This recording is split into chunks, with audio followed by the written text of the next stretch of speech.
Hey everyone, it's Yu-Gi-Oh! Tuesday. Hope we're having a good Yu-Gi-Oh! Tuesday. More like Penis and Dumbra? True. We're gonna be watching the Loomis and Umbra duel. I hate these guys, they suck. They seem like they were specifically designed to make you respect jobbers more, and I refuse. I will not respect jobbers more. Fuck you.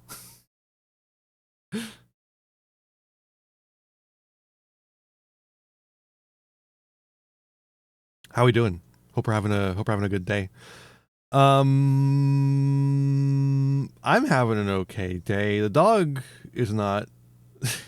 Dog's got an upset tummy. Has had for a while now.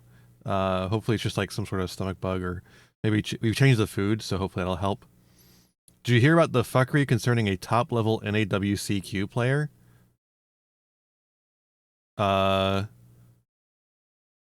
Which fuckery?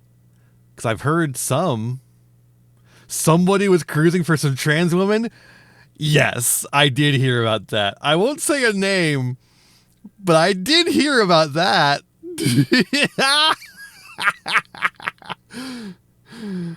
Woo, I did hear about that, in fact.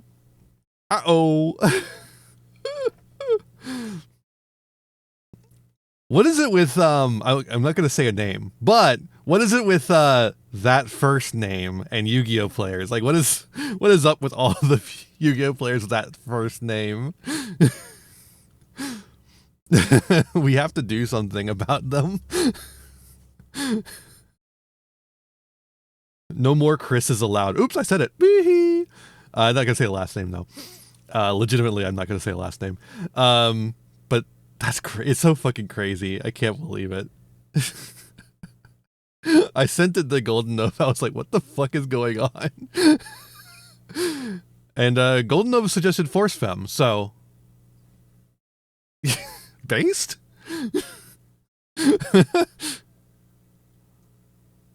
I love that the reason we know about this is because they sent a message, what is with T-girls and being T for T nowadays? Nowadays? What? Since forever, dog. All right, let's watch some Yu-Gi-Oh. Hats off for Yu-Gi-Oh. We stand for the Yu-Gi-Oh.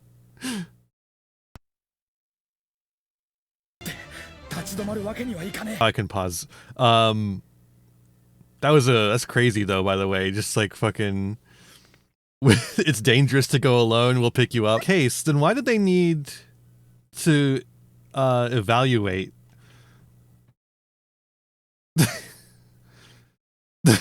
Why did they need to evaluate the deck at all? Weird. And those explosives, when they go off, will send you to the Shadow Realm through the glass and won't just kill you outright.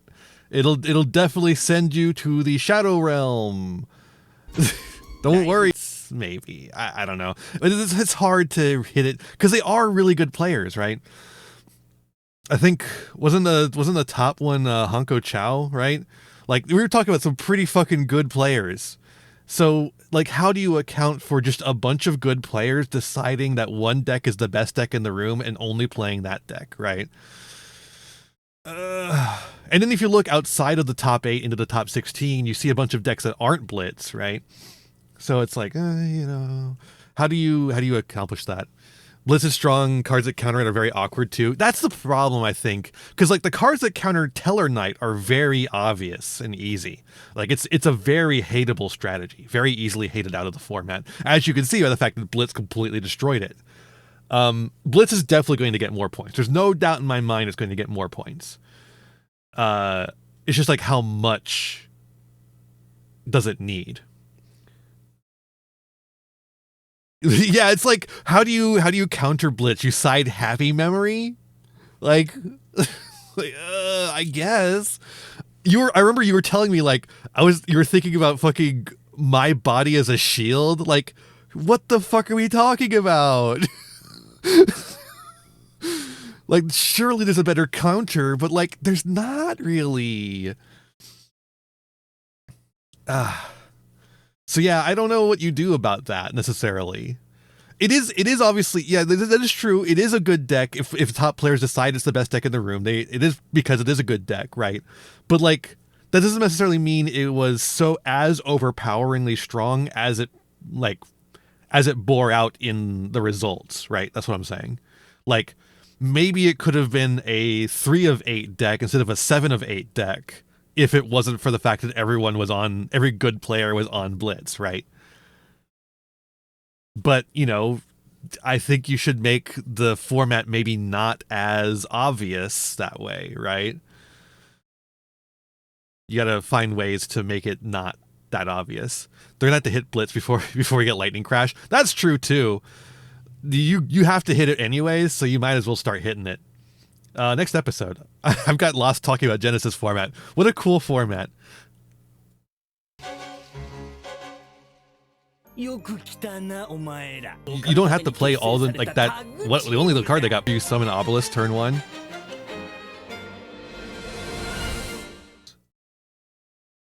I hate to say this because the Melfies are so cute. I wouldn't play them in a for fun format because they take forever. They take so long. Their turns take so goddamn long of them just bouncing monsters back and forth from the hand to the field. 5 billion %.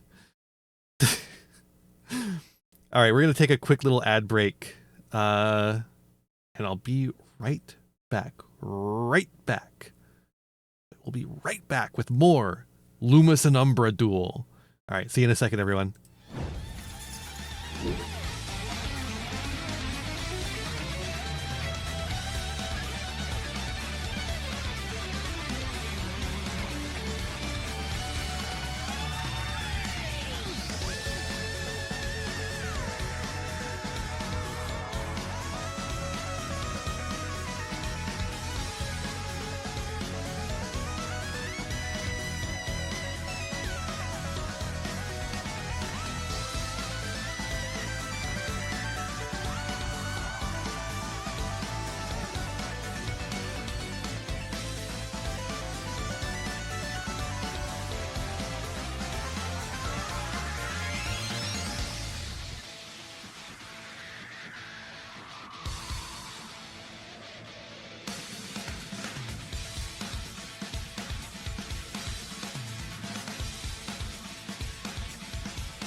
Fantastic fire monsters that rains destruction on the world.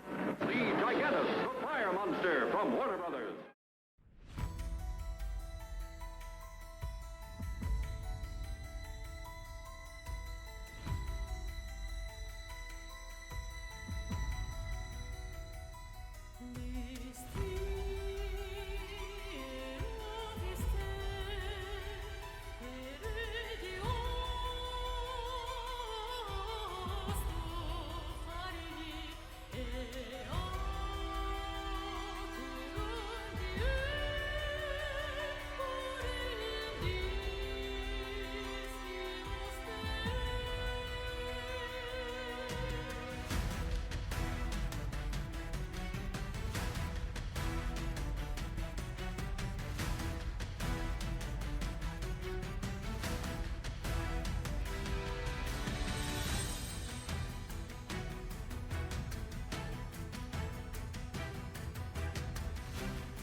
Okay, we're back. That's so true, Kai.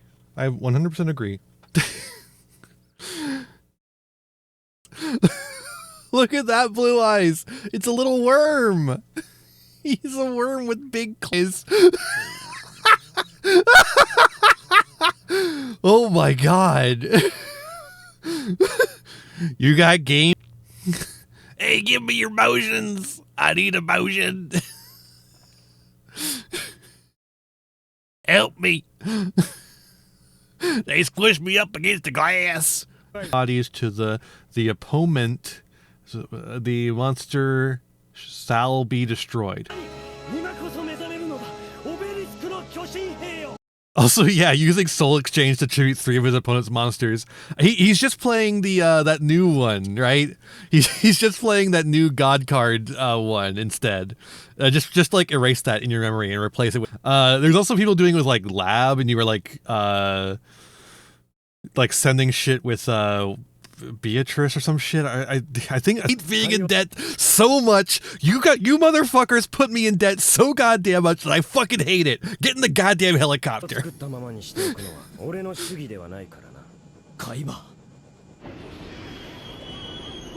Let's kiosk.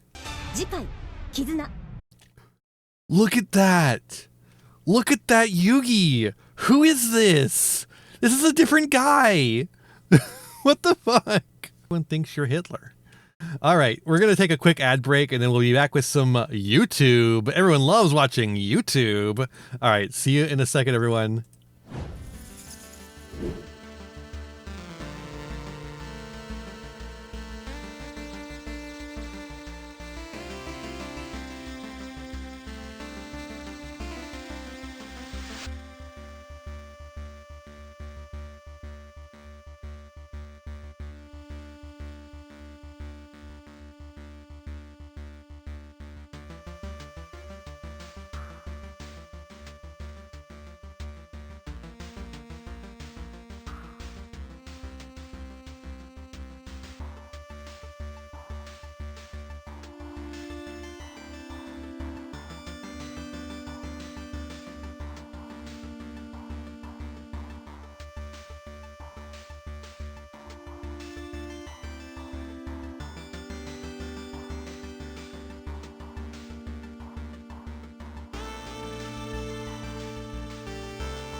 All right, we're back, and you know what time it is. It's time for everyone's least favorite part of the stream, the part where we watch YouTube instead of anime.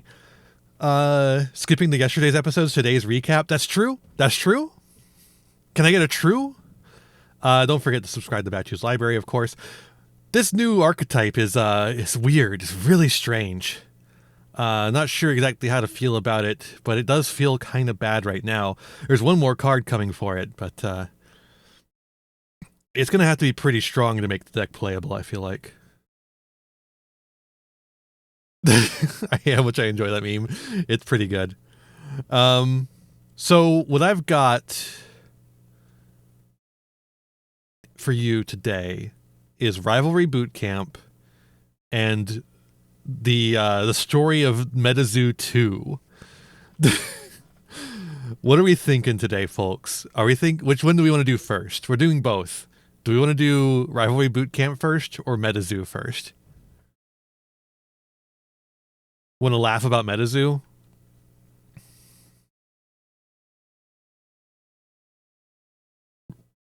Or do we want to watch Chasers for... Okay, we got Chasers for Danny, of course. So, Chris? is Chris gonna be... I'm still not gonna say his last name. Still not gonna say his last name. Let's watch Danny. Let's turn on the audio so we can watch Danny. Yu-Gi-Oh! Championship Series events, or otherwise known as YCSs. Each player is given a random pre-built deck, a piece of paper showcasing the deck list, and a few tips and tricks on how to play the deck given. Players only have a few extra minutes to learn the deck they receive before dueling. I decided to take it upon myself and practice these decks on the dreaded Master Duel ladder. Let me read my cards. This is the worst card I've ever read. I'll spin a wheel determining which deck I'll play, and then immediately jump into ranked games the same way I'd have to try and learn these decks on the fly at a YCS. Except against real decks, Or will I have to potentially. during Rivalry Bootcamp. Back with the Rivalry Wheel. Last week, we played Shining Sark, and it was awful. This time, I think I have access to every deck, so we'll try everything out. I mean, he only has access to one deck, the deck he rolls. Okay. That seems extremely playable. All right, so this is...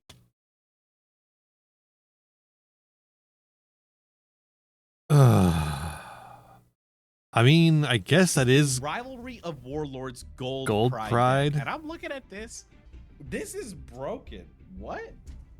This deck is broken. like, I think it's like constructed levels of broken. What? Am I insane? So last time we played 3 fucking upstart goblin. Shining Sark, which is like, it was playable, and I don't really blame Rivalry of Warlords for it. It's just Shining Sark is just bad. It was pretty consistent at It was also a poorly built Shining Sark deck. doing whatever Shining Sark does, I guess. But this looks crazy, and we have an extra deck. Is that 2 copies? We're going crazy. Now, I've never played 2 copies of Gold the spell Pride, so card. it's gonna be like Rivalry of Warlords. I'm gonna have to I'll have a Yu-Gi-Oh series with on Master Duel. How original. And I'll add a wheel. Daring today, aren't we? figure it out on the way. They answered. All right. Look at this hand.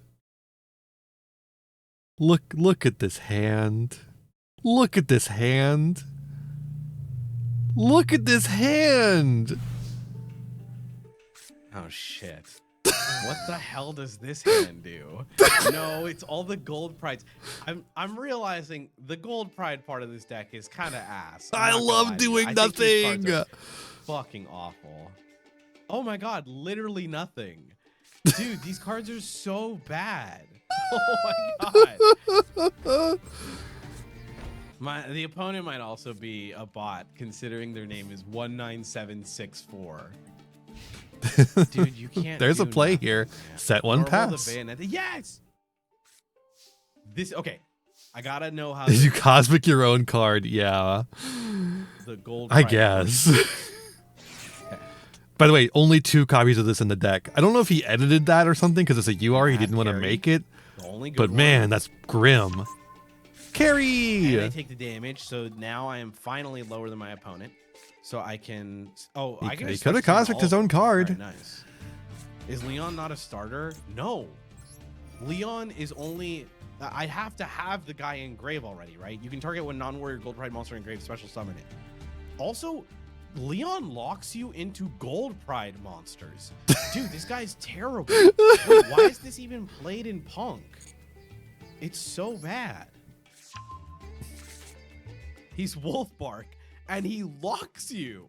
He does do a quick synchro, which is Yes, nice. that's what he does. That's nice. That's the hate thing he does. That's why you play Wolfbark him. part locks you. That's crazy to me. Just special everything and think later. Well, I gotta know how this works. Okay. Yeah, whatever. Fuck it. The whole fucking... Yep, just summon everything. Just do the it. whole family's here. You should make the Xyz. Which one's the Xyz? Oh, you mean carry. Yeah, Chariot carry seems crazy. Yeah, I was thinking about Eradicator's effect as well. That was a path I was thinking about. Gonna add a card here. Oh, doesn't matter. Whatever. Better Oh, luck next time. Okay. Yeah, Nitro Head. Oh, this is perfect. Okay. Whoa. Okay, this card is sent to the graveyard. You can target one Gold Pride monster that you control that was special summoned from the extra deck. Banish up to 3 Gold Pride cards from your grave, and if you do, that monster gains 500 attack. This card's terrible. God. Why would I want to banish the targets for my fucking god? Dude, Gold Pride is a deck of all time. Token is 0, right? Yeah. Okay, now we have an 8-star because I'm an idiot. Wow, I Good. really don't know the Gold Pride portion of this deck. This is the weaker. You can part of hear the the deck. enthusiasm drain from his voice as he kept reading. Yeah, probably should have banished Carry. He's literally dying as he reads it. I'm dumb. But I was gonna summon Carry off this anyway from deck. Whatever. Oh shit. Better luck next time draws me a card too. Finally, the good portion. Oh my god, Ogre Dance just gets you a punk. Holy shit. Fuse. Fuse. Doesn't need to. It's unnecessary. Pinballer. What? Why? Because my opponent's a bot. Because yeah, they're not activating. They're not summoning anything. It doesn't matter. None of this matters. It's a bot. We're in like bronze. Let's go. I love Master Duel, dude. I gotta understand the Gold Pride portion of this deck more. The problem with Master Duel is it's actually a little too good. Yeah, it's kind of controlling. You're right. This hand's crazy. This Nibiru, the one of Nibiru might come up. It might actually come up. This deck makes no Omnis, right? And they don't have the new shit, right? They don't have the new stuff. The Blazing Dominion shit. Yeah, they don't.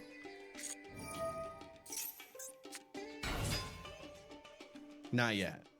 Okay. Sure.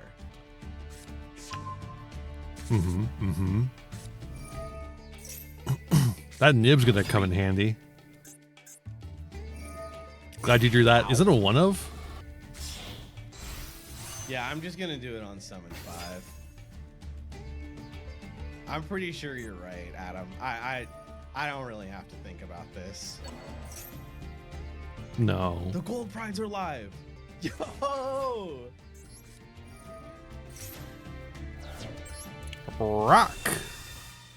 I mean, listen, if they can still play, PogChamp to them. They deserve it. I don't really want to think about it. I'm playing Gold Pride. I'm just trying to practice here. Yep. Okay. Do I want to lock myself into fucking Gold Prides? No. Luckily, they Let's turned start off on with our Gold Carry. Prides. Carries a fun effect. Okay. Yeah, that does. Red nothing. Zone Cuba Epic, doesn't do epic. jack shit. Go grab. Start your engines. That's a fun card. Advance. I'm gonna play this like. I'd say I'm in.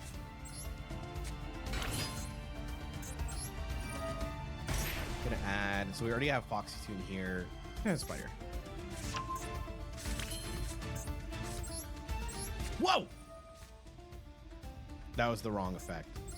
Okay, that was a Master Duel moment. I'm sorry.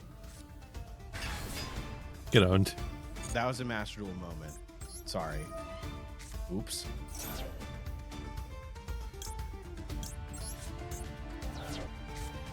Sheesh.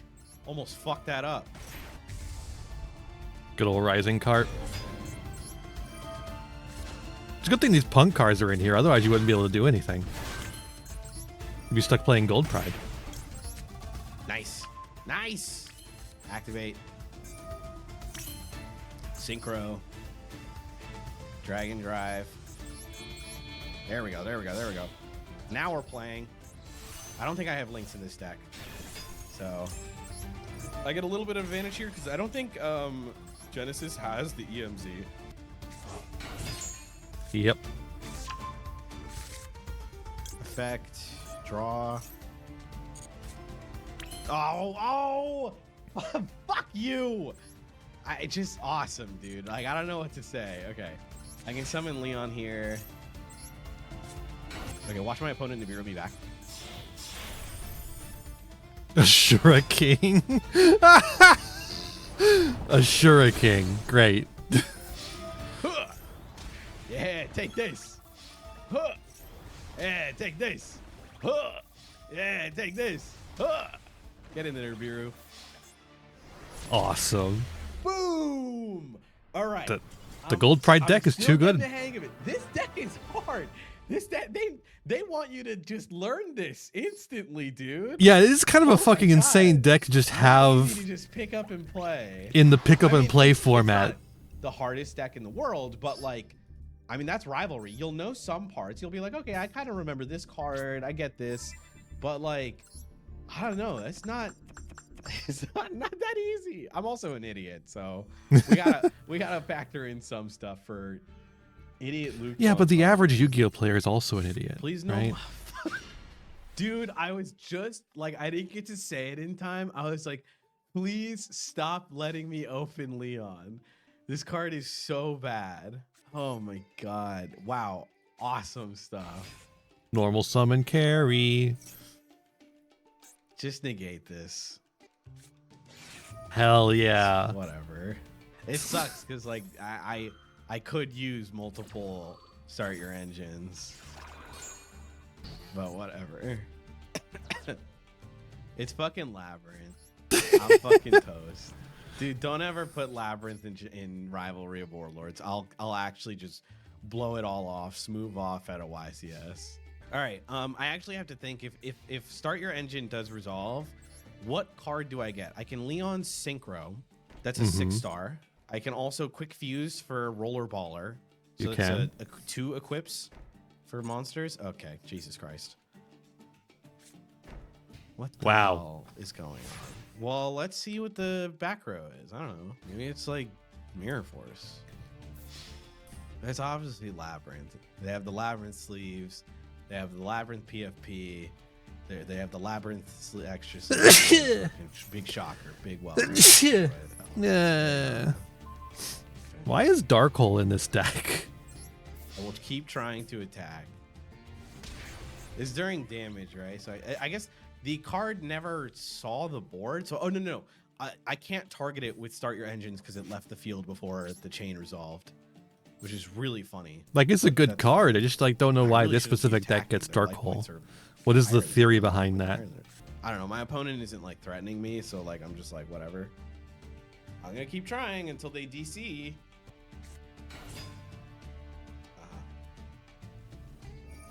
I should have switched this guy in defense position. Could have maybe saved Start Your Engines for later or something, but I wanted to do this before Lady Lab gets on board. Hello? Dude. There's nothing I can do. I went first and set it. So they can always just imperm in that fucking column.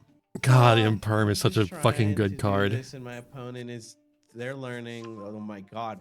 Oil lovely labyrinth. Ranks don't matter.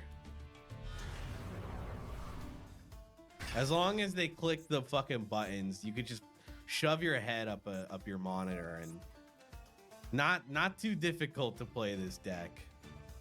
Okay, the deck is hard, but you know what I'm saying. Against me, it would be very difficult to lose against this dog shit hand. Yeah. A little bit. Dude, lab is so bad. I'm just like,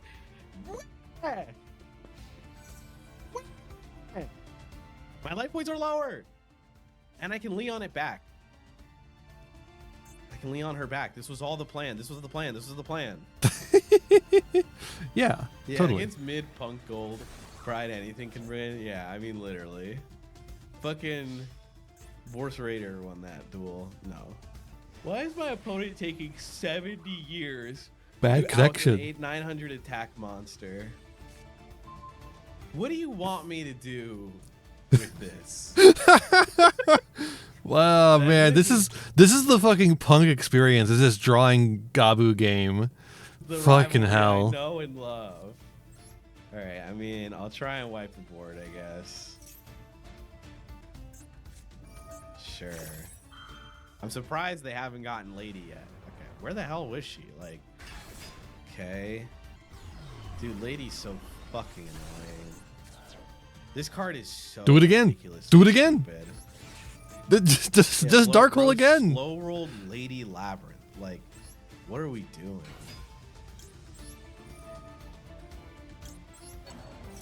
Good luck, dude.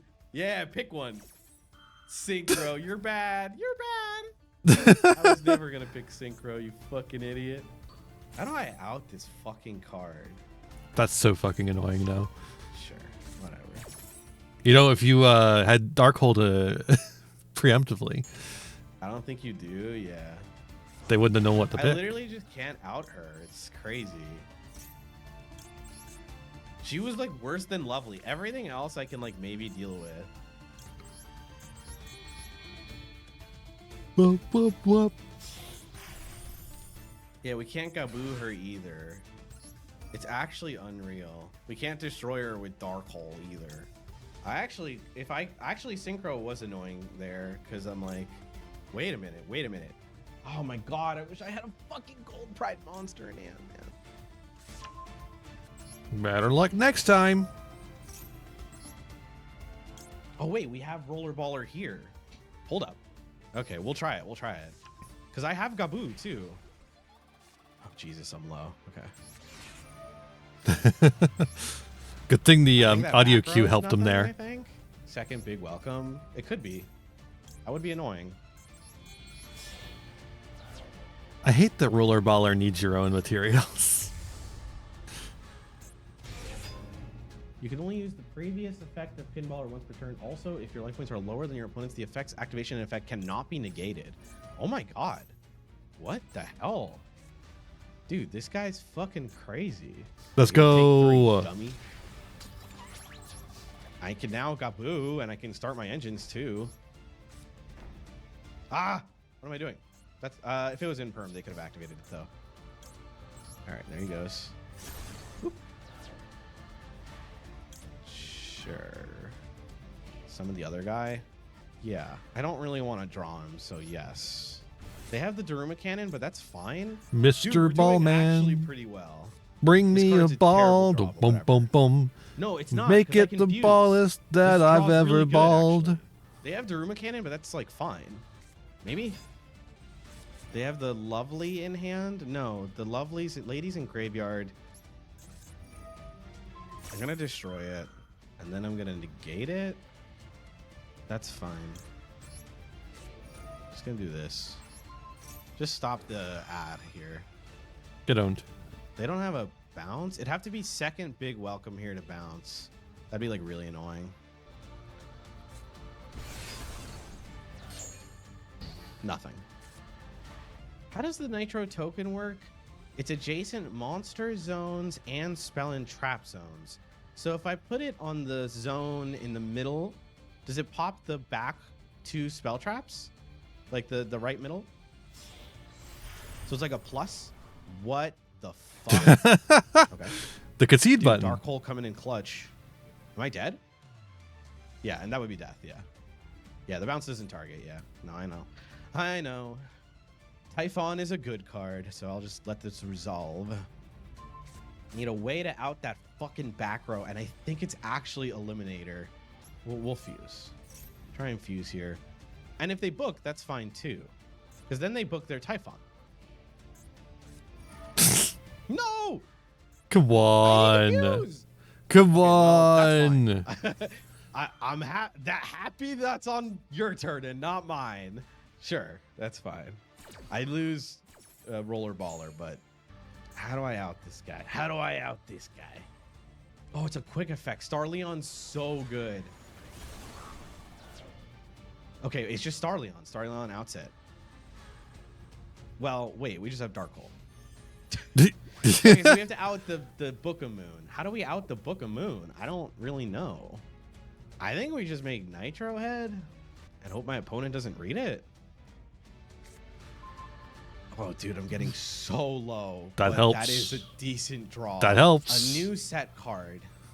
Do I know this set card? No, right? That's new. Have you tested Gladiator Beast yet? Doug, we have not spun Glad Beasts yet. Okay. I have to be very careful about this. Oh, shit. Okay. Can I win?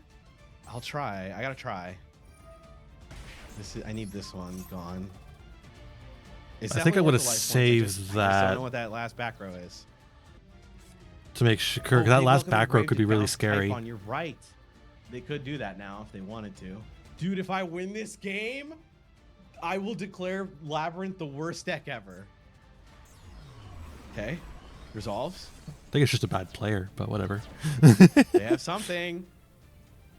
I don't know what it is. What do we It's do? activatable. Okay. That's sad. Summon Eliminator.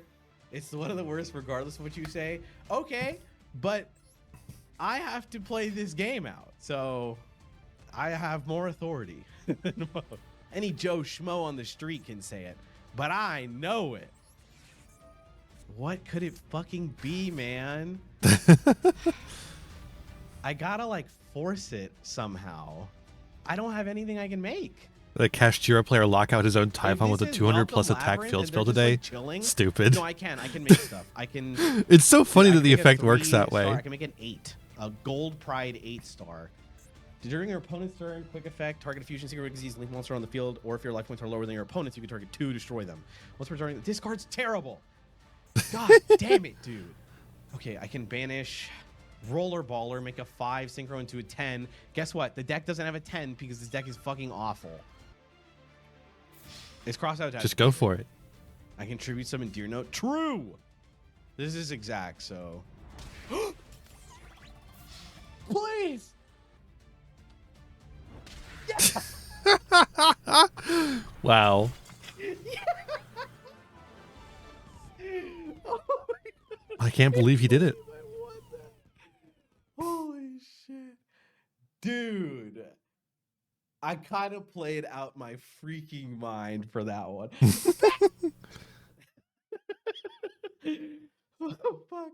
Gold Pride, baby. Gold Pride. I fucking won.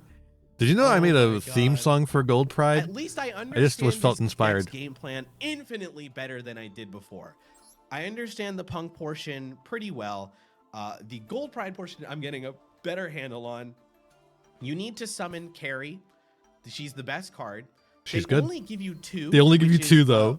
F you, Konami. This is so dumb. But sure, she gets you start your engine. Oh, but honestly, she doesn't really combo per se. She just gets you the trap card. But that's when you play on your opponent's turn, right? So you go Gold Pride, start your engines. You choose, I assume what it is you go 3 Leon. So then you summon Leon, pop their monster. Leon is a quick sync into Star Leon. And you They only give you 2 of the fucking activate Star Leon, continuous Star Leon, spell. targets a face-up monster. One of the Controls. other continuous spell. What is It going gains on attack, with this then your life deck? will most likely be lower. You can destroy it. They've got Ding in the you can deck. What do also they have Ding in here for? No, that's like the only play the deck has on carry and no other plays, like nothing else. Leon, I hate still, but I hate drawing Leon turn 1. It's all awkward. Nitro Head also Very awkward, yeah. I never know. I guess this is also a target off of Start Your Engine, so you can go like Yeah. Leon, Nitro. Well, you Head, also don't have the Link Leon, monster for if you ever him, run out of so Leon targets, because Nitro Head's pretty good on your opponent's turn, but you'd have to do it draw phase because he specials the token during standby. So like, I don't know. Like, I guess what you're supposed to do is you're supposed to go carry, go add the gold. The crowd goes wild. Reveal the gold pride in your hand. Add like Nitro Head, and special summon. that's it. crazy, Then Zuchi. you have Nitro Head make the token on your opponent's turn, and you blow up that half of the board. I don't know why this deck is so expensive. Why is Leon a Also, UR? Who get gives a right, shit? They don't have the Link monster, which also would have helped because this is Genesis.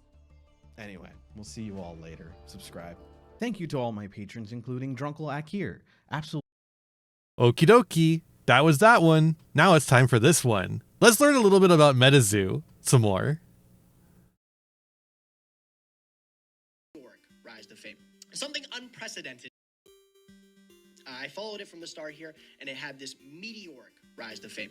Something unprecedented in the trading card game community. MetaZoo exploded on a level that has never been seen before.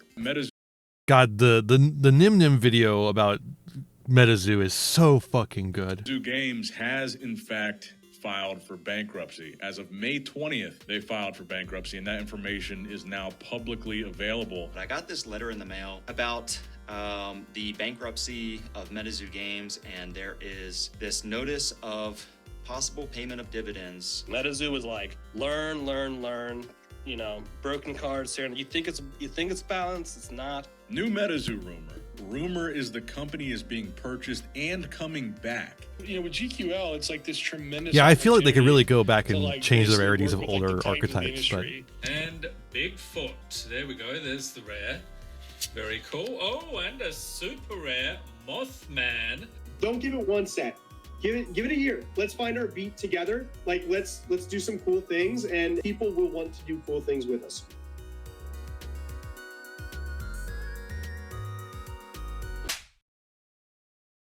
Apologies for reneging on not having the mustache anymore, but the girlfriend likes it. So, stays for now. I guess you gotta do what you gotta do. MetaZoo is back. Does it require having the little goatee thing too? For the third time. Wait, that crypto TCG? The third time? Didn't I watch your video saying it died? It's a long story. MetaZoo's first iteration did go bankrupt, yes, but it was bought out by Meta2 Enterprises LLC, which is the This extremely funny name. funniest name I can think of for so many reasons. And for the last 2 years, after partnering with industry titans GQL, not only have they been active in reshaping the brand's image and developing a brand new game for it, but have released 3 sets under the new banner, which nobody seemed to notice. Okay, Nope. not nobody, but it I noticed, but only definitely barely. didn't reach the heights of its predecessor. And it's fascinating to see how many people online don't seem to know that it still exists at all. Well, I guess the people who were still trying to get the products that they paid for were aware of their existence, but we'll get into that. But before people even knew it had started, MetaZoo 2.0 was over.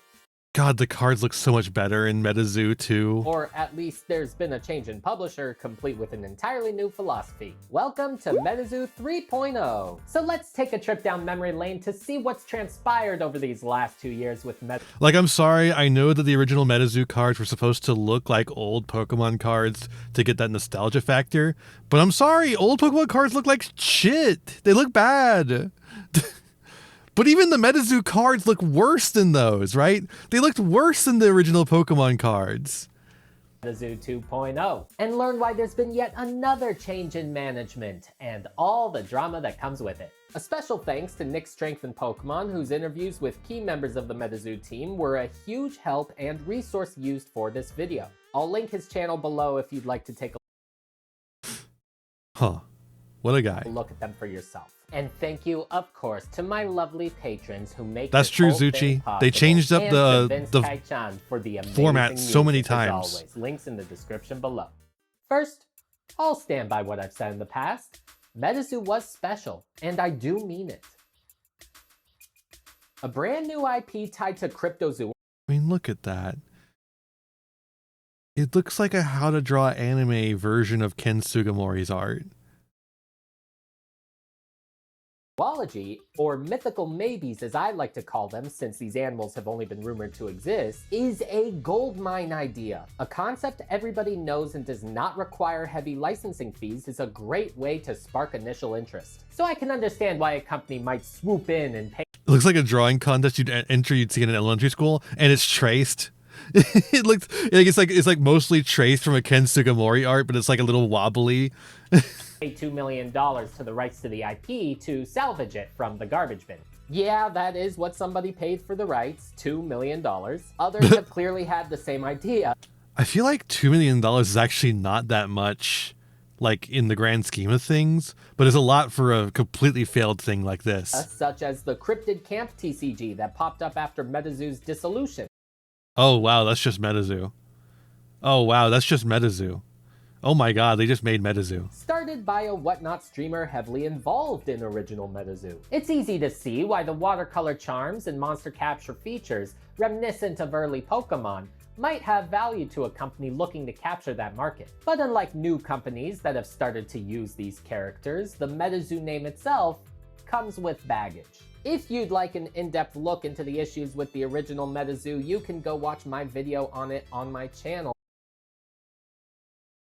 But in short, I don't want to be mean. I don't mean this in a mean way, but he kind of sounds like the How to Sausage guy, a little bit, and it throws me off a little bit. But it's like a fine voice to have. It just sounds a little bit like him. A confusing gameplay experience, heavy investment in NFTs, unrelated brand crossovers, overprinting of subsequent sets, and an unwillingness to listen to community feedback led to an alienated fan base. So in comes Meta 2, headed by Charlie Herlocker in an effort to get the train back on track. Charlie is an experienced collectibles consultant, having worked with Certified Collectibles Group, an organization with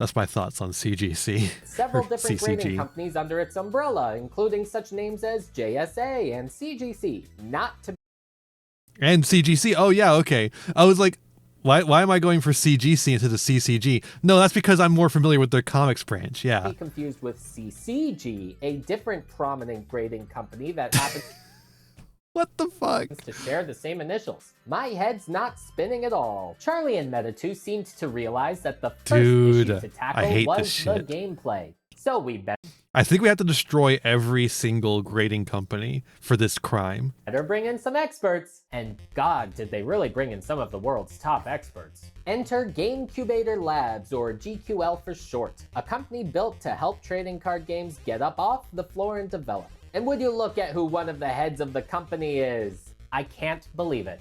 The creator of Magic the Gathering, being brought in to consult and help fix one of the most blatant Magic the Gathering clones I've ever seen. Amazing. No notes. Universe scriptwriters could not write it any better than that. Also involved is Rick Aarons, an industry So much prop to Pokemon for banning graded cards from tables at tourneys. I feel like it's only Magic that does that, and only for Legacy, right? I'm pretty sure like Legacy is the only format that has graded cards legal. Opening up my new grading company, most destroyed copy of a card gets a 1 of 1 piss grain. True. Titan, who not only helped build the Pokemon Company International, but was at Wizards of the Coast during the founding of Magic the Gathering. In fact, he was so sought after and highly I don't even play with a graded card. You can, I believe, play with a deck full of slabs. Yes. If I'm remembering correctly, you can play with a deck full of slabs. Oh, you can't sell them at the vendor tables. Oh, okay. I don't even know if Yu-Gi-Oh! I don't remember if I saw any slabbed cards at the vendor tables. Usually Yu-Gi-Oh! Players don't care about slabs, so but yeah, that's fucking crazy. regarded that when Pokemon hired him away from Wizards, it was a key component in souring the relationship between the two companies. But if you're looking to improve the gameplay experience, I mean, why not bring in the best? The card design needed to change, of course. Because they're ugly as Original fuck. MetaZoo did improve in this regard as sets were released, but originally its cards were a mess of ideas. It was Hey, look at that, dude. This is literally worse than the original Pokemon cards, because the original Pokemon cards simplified the text. hard to make out what was what sometimes, with the tiny font, different text types, and a bevy of symbols. Hey, look how ugly it Introducing is. MetaZoo 2.0's card design. It's fine. The cards are perfectly legible. Yeah, unlike previously, the cards are completely legible. Which is important for gameplay purposes. They make sense, but they do have that sort of generic flat sheen that sort of sucks out all the flavor, as if they've moved a little too far in the opposite direction. That seems to be a trend in card design over the last few years, from Altered to Lorcana to Riftbound, where aesthetics and flavor take a backseat to clean, functional design. The art direction itself also shifted away from whimsical watercolor to a more professional illustrated look, which put off some fans of the original IP. An attachment Cry about it. had grown to the knockoff Sugimori look, and for some, this just wasn't meeting that standard. Meta2 tested the original gameplay model first with pro players before quickly realizing how broken the game was.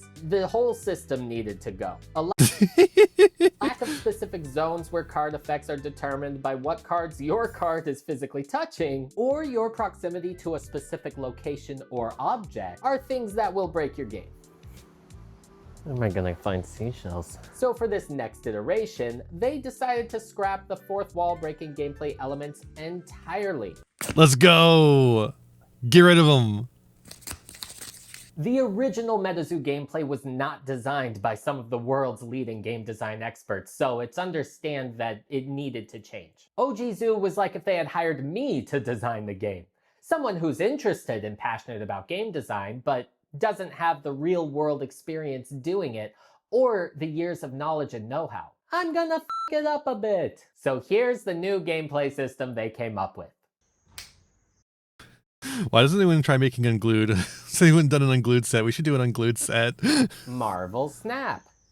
I mean, kinda. Many players have compared the systems to being similar with the online superhero game, known for its quick, efficient gameplay. Wait, really? But to be fair, that's not irregular in an industry known more for incremental iteration than innovation. There's only so many games out there that work, after all. They In made it like MetaZoo, Marvel you're Snap? tasked with winning missions to score mission points, of which you must earn 30. I admit I'm a little confused by the flavor here and what winning missions has to do with cryptids, but That is true, yeah. whatever! You start with your caster. That's right, it's a hero game. We've gone commander. And Oh no. What? interestingly, there's quite a strict deck building limit when it comes to factions, as the cards in your deck must share one of the same faction types as Oh god, your it is caster. commander. You have what No, you can't make it a commander deck. You can't make it a commander game. Come on. It's called an aura deck of 10 cards, which contains your mana, although only of one type. If you run Wait. So you get to Aura Farm. 2 types, you put the second type of aura. It just says aside, not anywhere specific. So into the What? void with you. You set up your Terra in the middle, which have effects that influence the 4 lanes in the game you're fighting over. And from there, you go back and forth, tapping your auras for mana to play your units in the lanes. Each unit has an influence number that is the main way to score points. If your influence is higher than your opponent's in the same lane, you win the mission. It's a lot simpler than the strange Pokemon knockoff HP and attack values in the original game, that's for sure. There's other smaller interactions, like ways to mana fix and add your other aura type from wherever you put them on the side, and ways to do damage to your opponent's creatures, as is more common in traditional creature battlers, but that's the gist of it. Reactions to the gameplay are split. Common consensus appears to be those newer to the game, or who come in with an open mind, enjoy it, while older fans of the OG property feel like the charm has been sucked out of it completely. Okay, so people who actually try and play it like it.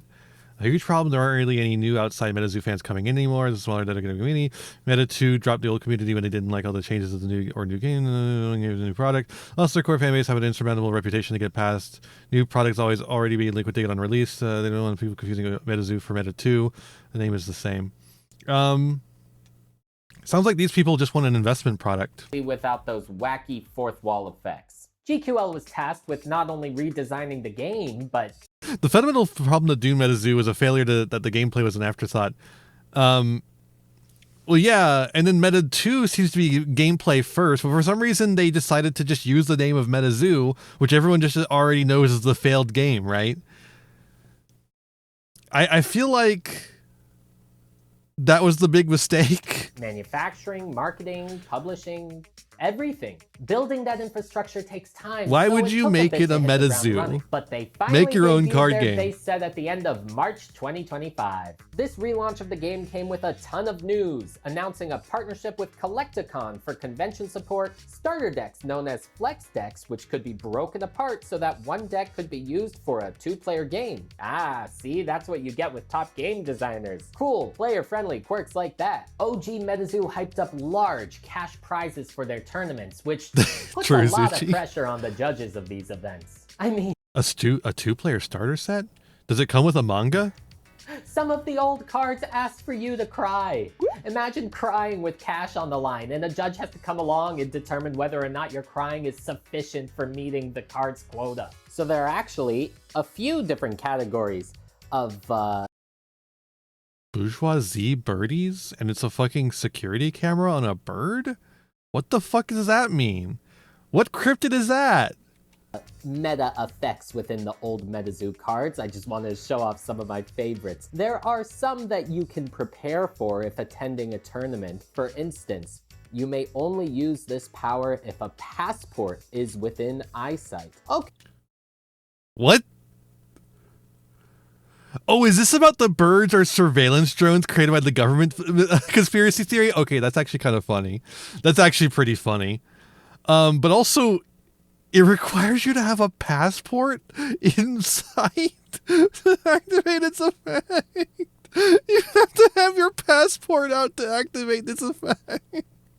Okay, so you flew to the tournament, so you of course have your passport on you, and maybe you got a little creative with your ensemble. If you are wearing fake blood, you may contract this beastie at any time. Could get a little awkward if some policemen come around questioning for an unrelated crime, but perfectly normal to dress up. Luckily, at you have your different passport on you. And if you're playing at conventions, sure. There are also some effects that you could hypothetically prepare. That's not the green clawed monster. That's the creature from the Black Lagoon. But how is it going to be verified? Cryptid. This page costs no aura to contract if you swam today. Cool. I hope your hotel has a pool. Cool. Should you show up to the game with your hair all wet, your clothes? Yeah, how the fuck do you prove that? How the fuck do you prove? Do you take a picture of you in the pool? Not dry? You could just say you swam. It's a little hard to verify. Obviously, for the kitchen table, these are all fun and quirky, but in a tournament setting, a little difficult to judge. This page costs no aura to contract if you work in a factory. How the fuck do you prove that? Brought up fourth wall effects in OG MetaZoo have extensively documented how to implement it in tournaments. Check out section 5 to see how fourth wall effects were handled. Let's do that. Let's do that right now, actually. I want to do that right now. It says section 5? Section 5? Let's scroll down to section 5 and see what they do. How they handle this.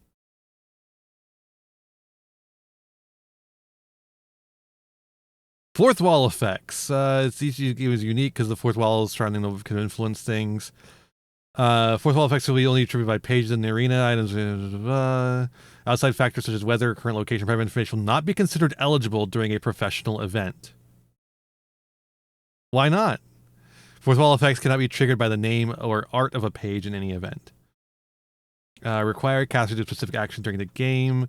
Casters are expected to perform these actions to the best of their ability. Metazoologist can be called over to verify the action was performed. If a caster has a physical disability that prevents them from performing the required action, I actually am not allowed to cry. It will kill me. Requirements of that action will be considered met. May adjust that fourth wall are considered active during their event. Must announce this to the casters. If a fourth wall effect gives another caster an item, the caster may use that fourth wall item without having to claim it. Each caster will be allowed to bring up to 4 fourth wall items to an event. But wait, a passport is considered a fourth wall item. You have to have your passport on you at all times if you're like an international traveler. So you just have to have one of your fourth wall items be a passport, unless the format dictates otherwise. Casters are responsible for being a representation of that item as well as ensuring it was well contained within their own play space. Fourth wall effects that are triggered by clothing will be considered active and do not need to be claimed as long as the caster represents it, wears it, and meets the requirements for the effect. Any clothing caster is wearing is considered to be nearby, within eyesight, within arm's reach for both casters. Thank you.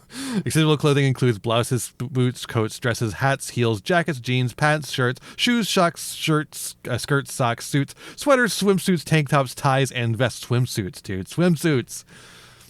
Accessories the caster is wearing are not considered clothing and must be claimed if applicable.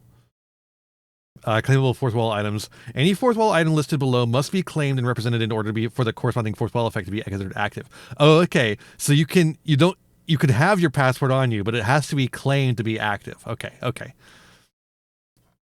Fourth wall items claimed by casters are considered to be nearby. Then I say blah blah blah blah. Full list of fourth wall effects, their triggers, and any items that need to be claimed and represented. Unless the format dictates otherwise, fourth wall effects that rely on items that are nearby within eyesight, arm's reach only trigger off if an item's brought by casters in the match. A caster who sees a banana at a different table will not be able to double Nappa Rebob's attack damage. Why not? They must have already claimed it and represented it themselves. Furthermore, if both casters claim the same fourth wall item and a fourth wall effect relies on each and every item in the area, it'll count both items. For example, if both casters have claimed light bulb as a fourth wall item, gets equal to static beam will deal 20 damage instead of 10 damage. But like, what about all the fucking light bulbs in the fucking place you're playing? Come on. It's what the card says.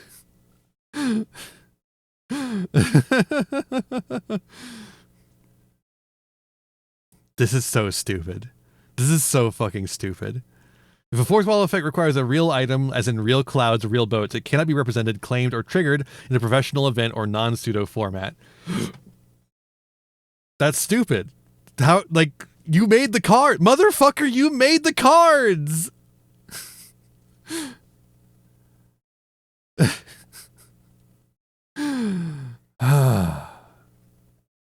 Great. If you are a wage slave, congratulations, you can play it. And finally, my favorite, if you are playing in Washington, D.C., this page gains blah, blah, blah. So if your tournament takes place in D.C., that's great for you. Anywhere else? Awesome. Useless. New MetaZoo had more modest prizing and emphasized local play, although they did have tournaments at those conventions we mentioned earlier. For the most part, it was mostly hobby stores and conventions where cards were sold physically, but a desire to enter big box stores was formed and the company managed to get blister packs into places like Target and Walmart. That sounds huge, and although sales numbers haven't been released, all indications from the company seem to show that sales numbers weren't exactly popping off like they would have liked. Considering the community felt like there was almost no marketing being done for the game. Did you see any marketing? Expected, but the game design team was still at it, and they went ahead and designed a consumer-friendly, competitive product called Dynamic Decks. My God, I've done it! These decks were algorithmically designed precons that could be used right out of the box. Algorithmically designed. And were legal in tournaments where you faced off against other precons. No need to spend hundreds of dollars on an expensive deck. Hey, that sounds a lot like Keyforge, that other algorithmically generated deck game I covered by Richard Garfield. I wonder why that is. One of the biggest barriers to growth, however, was out of their hands. The online platform TCG Player, now owned by eBay, has a stranglehold on the secondary singles market for most trading card games. Whether your game is on there or not is often a make or break. If your game's not on there, there's really only so much you can do for access. I remember Alestral spent a long time trying to get on TCG Player. Accessibility and discovery of your game. Charlie described how he tried everything he could to convince the platform to take on MetaZoo as a supported game, but they wouldn't budge. Without that official support, MetaZoo was stuck as a once big fish in a small pond. MetaZoo couldn't get it, but Alestrals did. What's even weirder is that Old Zoo is still Old Zoo's supported still on the there. platform, but for whatever reason, they won't seem to let the new game on. Odd. Probably because of the original MetaZoo. MetaZoo continued to release new sets with Torrential Tides coming out That's a pretty cool in August 2025. set. Like, that's a pretty cool logo for the set. I like that logo. And their third and final set, Secret Shadows, Yeah, that released logo's a near little- the end yeah. of November 2025.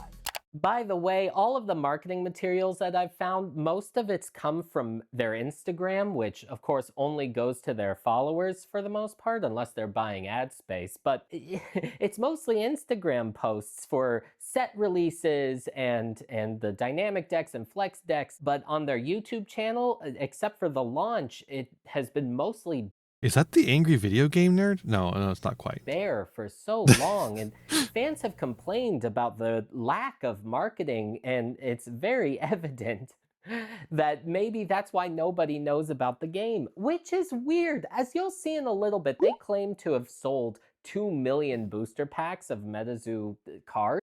Let's go take a real quick look at the MetaZoo channel. Let's see what's going on over there. MetaZoo.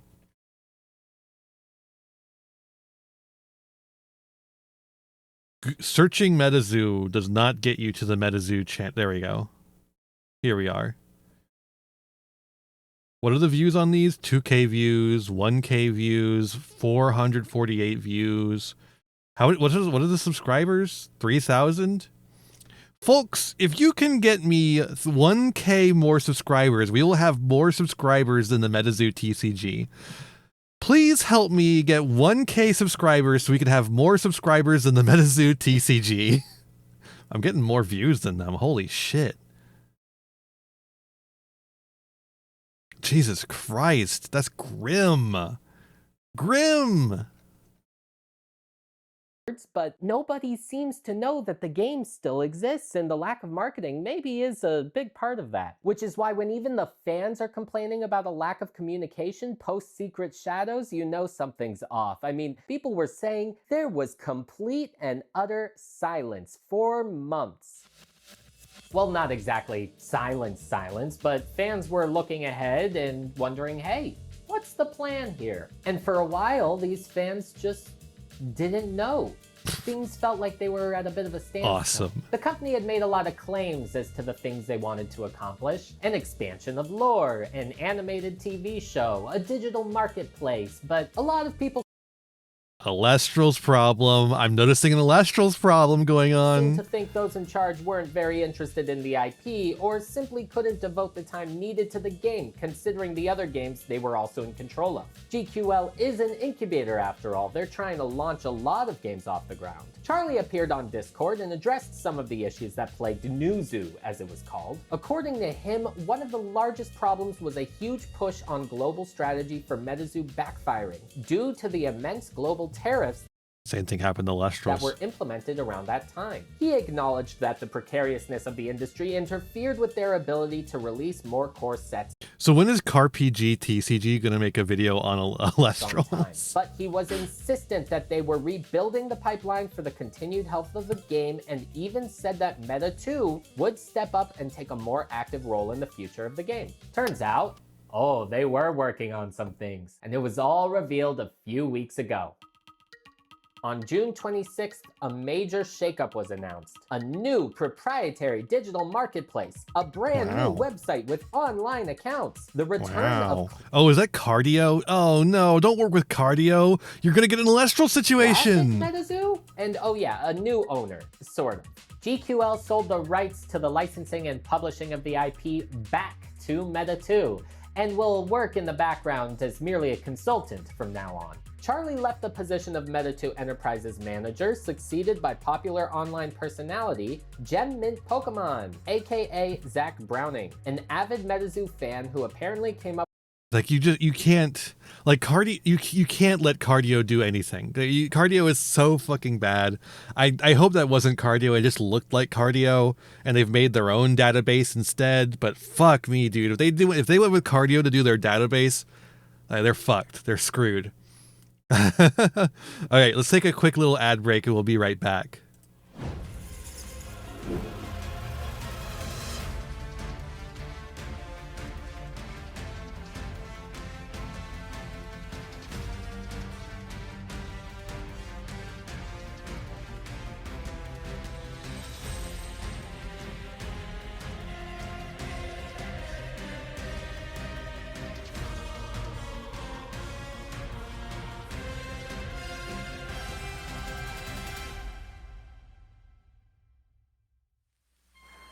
Imagine yourself on a dream vacation, sipping Mai Tais, basking in the warm Hawaiian sun, swimming in the tropical ocean, surfing at Waikiki. Your vacation is about to end. Something is coming up from the depths. A monster that rips and tears, hungry for flesh. A ravenous creature human eyes have never seen before. And it's coming up from the depths. Rated R under 17, not admitted without parents.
Hey, we're back. Welcome, Raiders. Hey, Hero Girls. VT, thank you for the raids. Hope you had a good time playing Final Fantasy XIV. We're watching a video about MetaZoo again.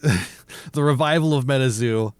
It's been a ride. A stake in Meta2 and keep the game alive. Importantly, Zach has made a few public appearances online, giving explanations for why he thought the game was going the way it was and where he would like the game to go moving forward. He also happened to partially answer one of my biggest questions. What happened to all of those unfulfilled orders from the first iteration of MetaZoo? Oh? Did customers get their money back or receive some product at least?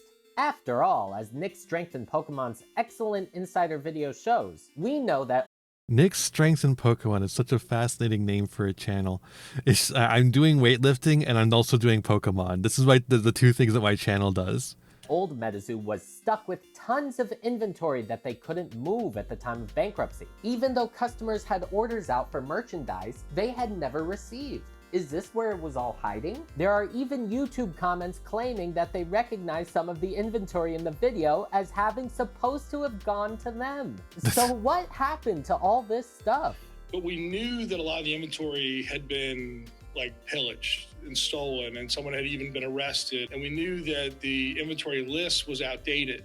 And so we actually were very unclear with what inventory was there, what was available. Essentially, the deal on the table was get the inventory out in a week, or you're going to pay like $5,000 a day to basically keep it housed. There was some outrageous amount of money to keep it housed. And the trucking cost to get the inventory out was like 150 grand. It was something crazy. When we were thinking about it, we're like, all right, we just dropped $2 million on trying to get this IP. We have to like run a new company. We need money to fund the new company. And at this point, we didn't even have GQL figured out. It's better for us to, sell it as is, where is. Whereas, we could have got the inventory and there could have been nothing there. Once we did the deal, we have no control over it. And so we never actually took any possession of the old inventory at all. Never saw it, never touched it. It was from the bankruptcy day one, we sold it as is. Obviously, yugioh is a liquidator. They, Funko Pops, they do all kinds of items. They're experts liquidator. They're very, very good at what they do. yugioh was exactly who they said they were going to be. And they did exactly what, their identity is. And so you can't really fault them for being themselves. I think it was... So upon purchase of the company from bankruptcy, Meta2 actually never took possession of any of that old inventory. They bought MetaZoo, realized it would be an insane expense to keep all of that MetaZoo inventory, and sold it off wholesale sight unseen to liquidators. So I'm pretty certain customers never ended up receiving their product. What is unclear awesome, is whether or not dude. Meta2 was actually responsible for the fulfillment of old customer orders. This is the same issue that leads to fucking mine pools, mine lakes, you know what I'm saying? Like what happened in Butte, Montana to make that huge flooded mine full of toxic chemicals. Pit lakes is what they're called. What happened to cause that is one company dug up a shit ton of stuff. It ran out of stuff to dig up, went out of business, and just let things accumulate, and then eventually sold to another company. But that company claims no responsibility for what the other company did, so they don't want to clean up the fucking mess that the other company made, even though they bought that company. I think you shouldn't be allowed to buy a company unless you are taking on everything that they have done. But that's not the way it works necessarily, apparently. It could be that those obligations were held only by the first iteration of MetaZoo, and once they filed for bankruptcy, those obligations died with them. I don't know, I am not a lawyer. We do know, at least, thanks to Frankly Collecting's excellent video, that certain people were sent letters that said, hey, come get your money from the MetaZoo bankruptcy. It doesn't seem like everybody received those letters though, or maybe some people missed it. I know Nick's Strength in Pokemon still hasn't received any compensation for his pre-orders, so things are still sort of up in the air. One fascinating tidbit, however, are the reports of thank you boxes showing up to people's doorsteps from MetaZoo 2.0 in spring of 2025. People on Reddit report to have never ordered anything called a thank you box and speculated that they may be some form of compensation for unfulfilled orders. Except for one person who claimed they never even heard of MetaZoo and still got one. Lucky guy. Moving on to the new state of the game, a lot of interesting tidbits were dropped during the big announcement live stream. When we could hear them, that is. Poor guys were having some audio issues. And I think a lot of us have been really, really frustrated. And so I felt the need to really step in, really protect the brand, really just make the brand come back to the greatness that it once was. And I can't. What? Okay, Speak up! I feel a little bad poking fun about this. Technical difficulties happen to the best of us, and something always goes wrong. So it's only fair we go ahead and laugh at a few of my attempts to say one basic line. Importantly, Zach has made quite a few appearances. Why he felt the need to come in and take over for... as well as... Importantly, Zach has... Look, I just recorded yesterday as well. I recorded a new video that's hopefully going to be going up this month. And this is also what happens to me. They launched the new website, which does look pretty slick and appears focused toward community building. And one feature I do like is the ability to scroll through a globe and find where each cryptid lives geographically. That's sweet, and that's what they should be doing with this IP. They're even going to burn cards to ensure the collector is protected. What? Wait, what? Huh? So we're going to do the right thing when things come. If we have extra cards that weren't distributed at events, we're going to burn them. What? Huh? What? Huh? What? Huh? What? Huh? We're going to probably show you guys a video of us burning them. At first, I thought he was talking about all kinds of MetaZoo cards, but now I realize he's talking about promo cards, event cards, stuff that you're only supposed to receive if you show up to particular events. You know, exclusive items. Okay.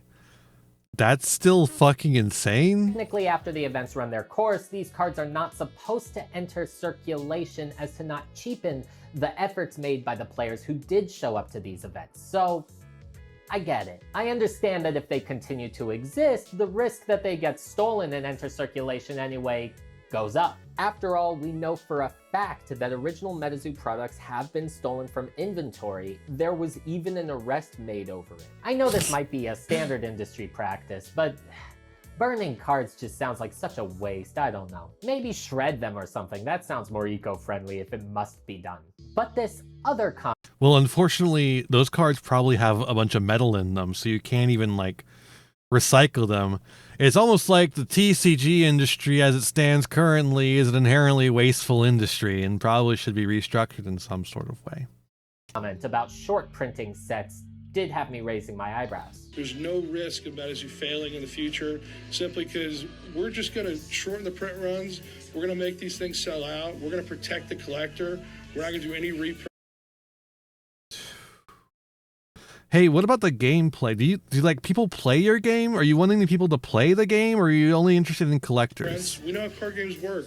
They die by overprinting. They die by charging too much. They die by ignoring the fans. There are things I agree and disagree with here. Overprinting a set can cause a lack of desire for that set, causing the product to drop below MSRP. Distributors are unhappy and don't want to carry the product, and thus the game's popularity falls. From my understanding, that's a very real scenario. But I still think you need to strike a balance, and the words protect the collector and no reprints sounds like reserve list stuff. Lest we forget, OG Zoo actually implemented their own... I forgot they had a fucking reserved list in the OG MetaZoo. What the fuck? Reserve list, which, yikes. If they're just talking about alternate art treatments and the like, okay, I get it. But card games need reprints of cards if you're going to keep the player... Yeah, that's the thing, Ferret Lord, is every time they say collector, what they mean is speculator. ...base alive.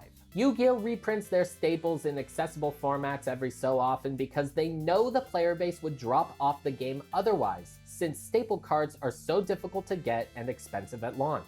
Hell, look at one of my favorite games in Sorcery. I love Sorcery, but folks online have been complaining about a difficulty in getting... What exactly is the reserved list? So the reserved list is a list of cards that will never be reprinted. It works exactly the same as Magic the Gathering's reserved list. There's several very powerful cards from Magic's original printing that will never be printed ever again because of the reserved list, which is purely a way for speculators to get profit, to get guaranteed profit if a game is successful. It's to reward people for investing early in a product, in a IP, and it fucking sucks. ...into the game. Seemingly... They should draw and quarter whoever came up with that Talk to Richard Garfield. Because they did not print enough of the latest set and stores aren't being allocated distribution. This has led to organized buyouts by bad actors of cards on the market, making game pieces expensive and hard to come by. So I do think a balance needs to be struck here if you're trying to keep your game accessible for players. That said, if you are a collector's TCG, that's okay. At least they're being transparent about it. I mean, it's just like if you're collecting coins, stamps, or anything of the like. Rarity is part of the appeal. If that's the product they want to be, I have no qualms with it. So overall, I think you, if you are interested, should be aware of the direction so that you know what you can get out of it should you choose to engage with it. On the other hand, Zach drops nuggets like these, which do appear consumer friendly. And so why don't we start by just unbanning the Discord? I feel like I can't quite hear everyone. So let's just unban the Discord and I did hear stories under the old Meta 2 leadership of Discord users who criticized the company being banned, which is an interesting note, but nice to see a reversal on this for anyone who was criticizing in good faith, who received the ban hammer. I'm a firm believer that anything serialized should be earned. So for the foreseeable future, you will not see serialized cards and booster packs, but they will be in events, things you can play. Go earn it. Okay. I don't hate that, actually. I fucking hate serialized cards in sealed product that incentivizes you to fucking gamble. Serialized cards is something you have to earn is actually I kind of fuck with that. Play the game. Learn to play. But why don't we have play the fucking game? I like that. Play the game. It's interesting though. He's like so focused on like we're gonna make this collector's game, but he's like play the fucking game. The market. Our MSRP for a booster pack is $4.99 today. We're going to drop that down to $3.99. All right, okay. Making serialized cards rewards for players instead of putting them in product that causes them to sell out. Making product more affordable. This is all good. But the biggest and most bombastic announcement was yet to come. And introducing now.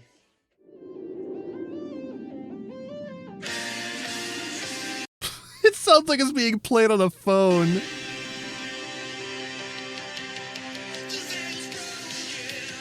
What? MetaZoo Classic. The fans have spoken. We hear you. We know you want to play Old Zoo. I just can't imagine, Post Malone just walking around just with a little birthday candle and jumping on a chair and screaming and this and that. Legends Expo, August 22nd, 23rd. We're going to have a side event supporting MetaZoo Classic.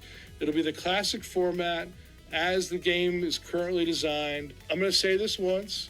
We're exploring the idea of printing legacy as is, as it was, and as you deserve. This is not currently on the roadmap, but I envision a future where we have the current MetaZoo as true competitive gameplay that can be played at the highest level. But we can also support MetaZoo Classic.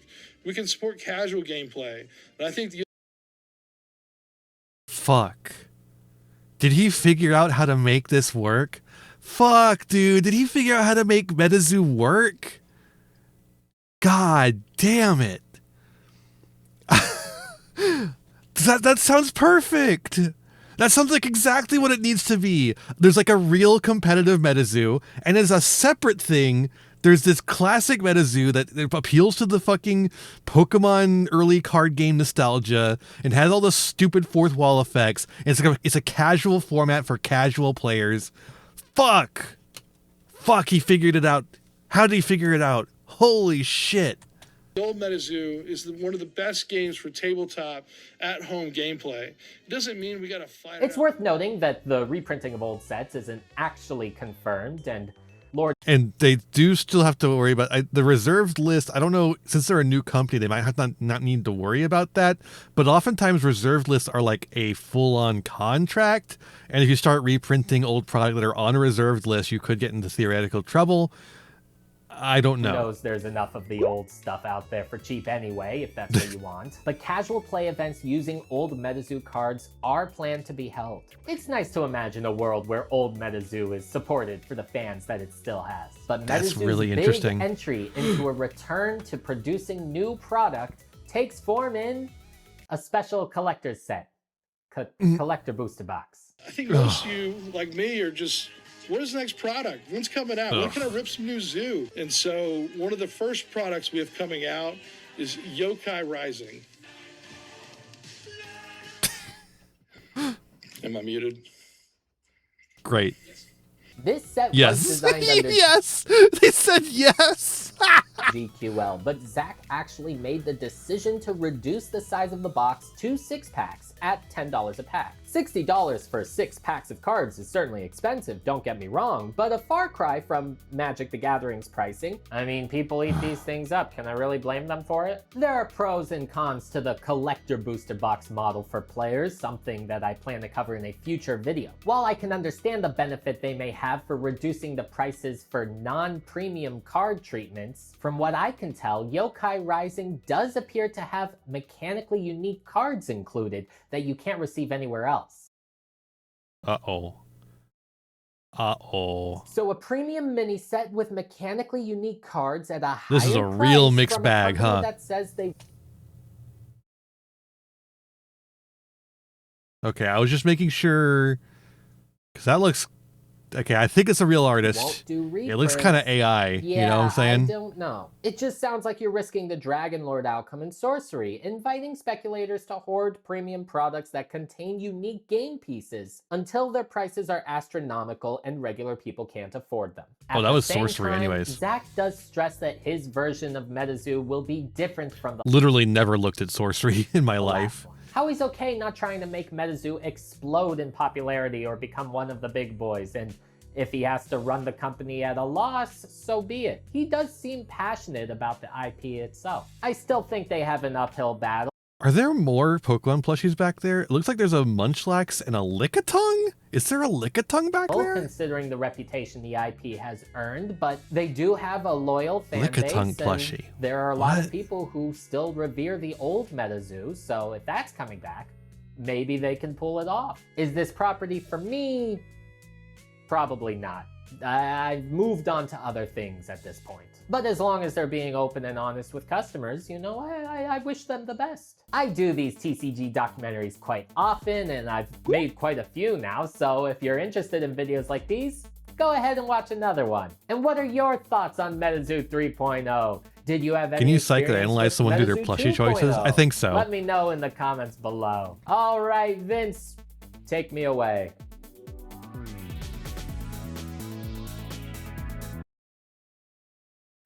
What a fascinating look at MetaZoo.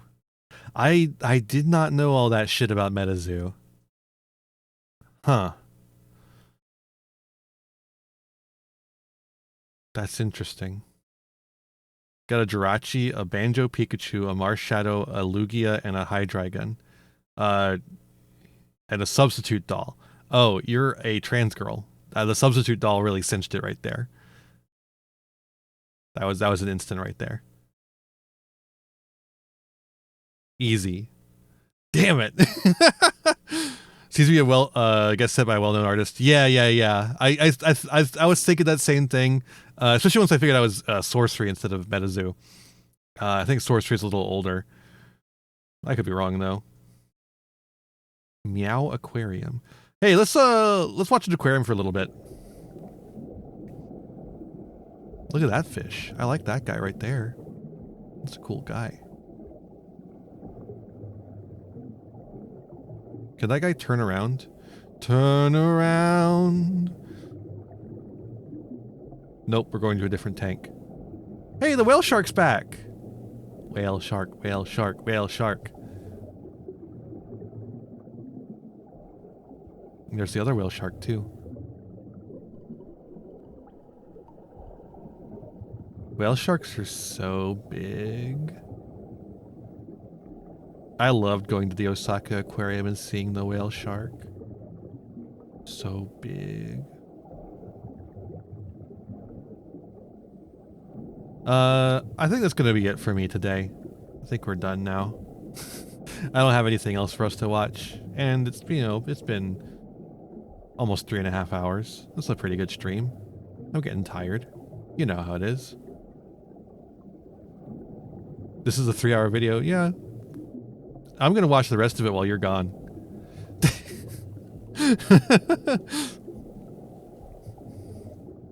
Look at them. I just really like fish. I should have been a fish tuber. But like, how do you decide what fish? This is the thing. Being a vampire means I don't have to decide which fish I would be, right?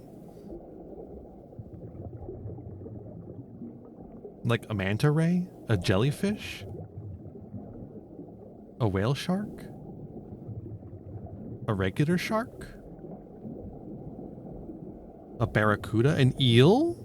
Ooh, an eel's a strong one. Eel's a strong choice. Hey, look, there's a person in there. Looks like they're cleaning something.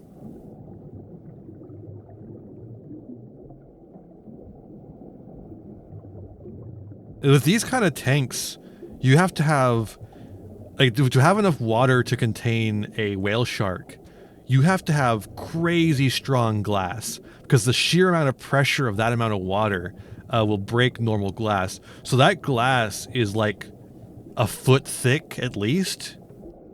It's crazy. Ooh, octopus is a good one. Octopus is a good one. I think I would go jellyfish in that, in the tentacle department. Sea anemone. Ooh, that's a fucking good one. Sea slug, strong choice.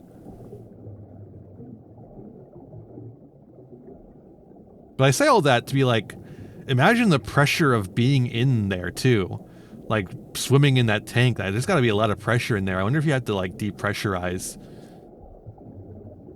Also see doing a pistol shrimp, fun one. Shrimp in general, lobster, crab, crab-solutely, shrimple as.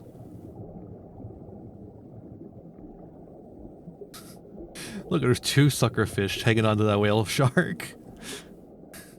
Actually, I think one of the suckerfish is hanging onto the other suckerfish. That's awesome. They're doing it. They're working together.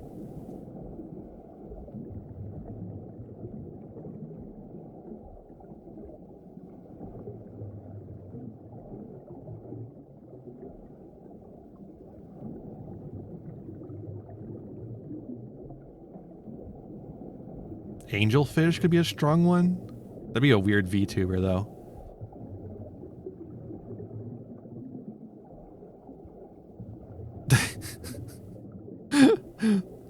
Hell yeah, Kai. I just like fish. I go to aquariums every time I go somewhere with an aquarium these days. There used to be a time where I was like, it's so expensive to go to the aquarium, but you want to go to the aquarium. You gotta go to the aquarium. I think when I was in Japan, I went to like 4 different aquariums. Oh, we gotta zoom in here. Oh, the manta ray's playing in the bubbles.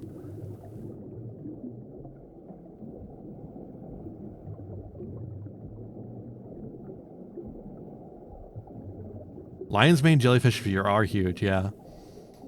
I would probably go for a moon jelly though, they're so pretty.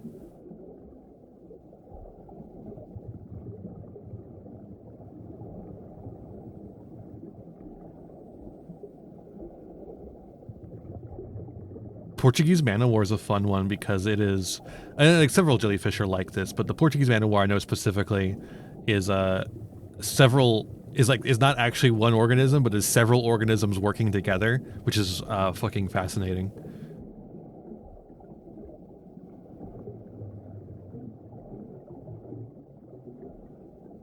What an interesting little creature.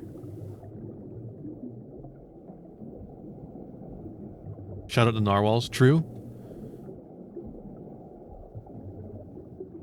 Yeah, composite organism, that's the word for it.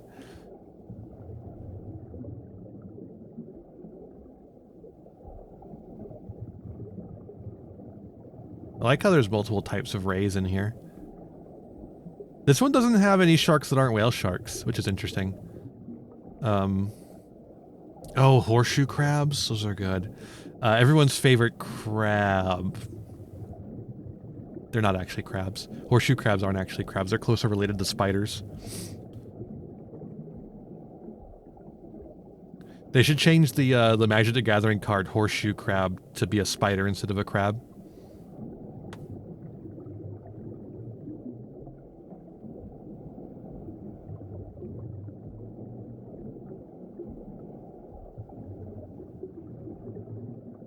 Look at those yellow tails right there. That is true, because they're pretty gentle.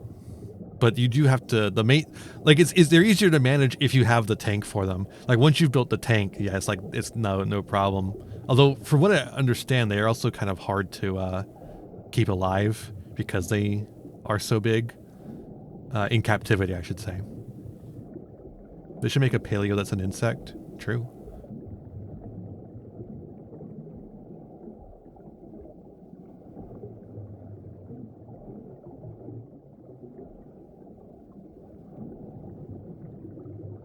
But yeah, there's only one aquarium in the United States that has whale sharks. It's the Atlanta Aquarium.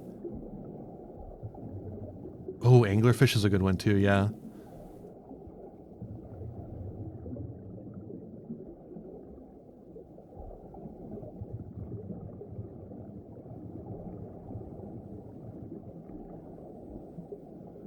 There's several aquariums in like Japan and China that have in Asia, South Asia, or East Asia, I should say. Why did it scroll down like that? That have whale sharks, but there's only one in the States that does. Despite the fact that, you have the Pacific right there still. You should visit the aquarium. You'll get to see whale sharks. Oh wait, there's a shark. There is one shark. Usually they do have a couple of like smaller sharks in the tanks with the whale sharks. There is exactly one right there.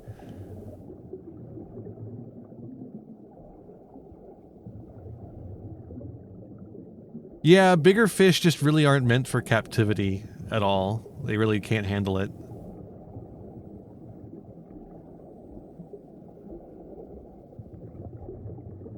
The fact whale sharks are even able to do it as much as they are is a kind of a miracle.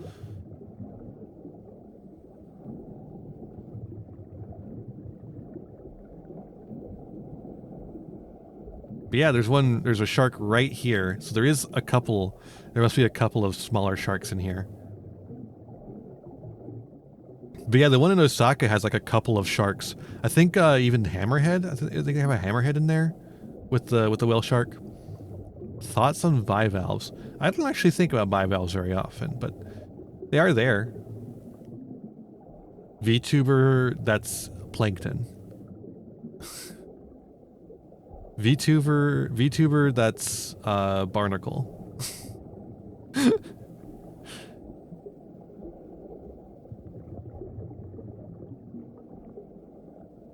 Ooh, oarfish. Oarfish is one I've thought about.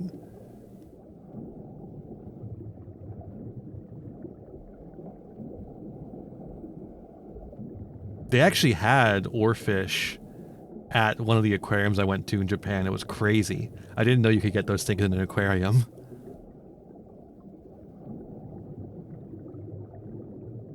Yes, I think they did. I might be mixing up things.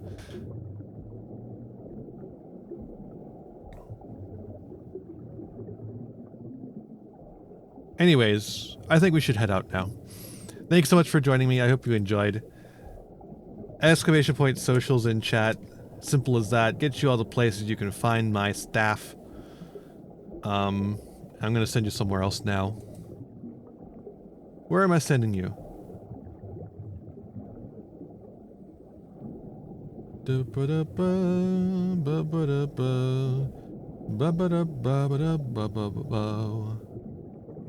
Lulu's streaming Dino Trauma.